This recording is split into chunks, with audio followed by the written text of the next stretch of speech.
My name's Rachana and I study a Bachelor of Sport and Exercise Science, and I was a past student at Design Factory.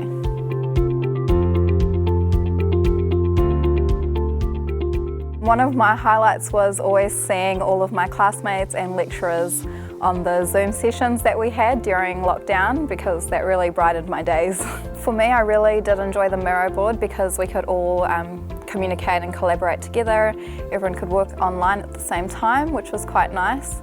I also enjoyed using time management skills a lot during my time. So I think my time at Design Factory helped me become more confident and open with talking to different kinds of people, just no matter who they are. So I think that will really help me in my future. Well, one thing that I really did enjoy about Design Factory was learning about the different stages. So in the beginning we worked on empathising and doing interviews with people, so I really liked that and how we could get all that information and then make it into our solution and incorporate it into that bit. I definitely think you should do Design Factory because there's honestly nothing really else like it at Wintec. It's the most different thing that is here, so I think it's a great opportunity to meet everyone and work in a different environment than your standard lecture classrooms and subjects.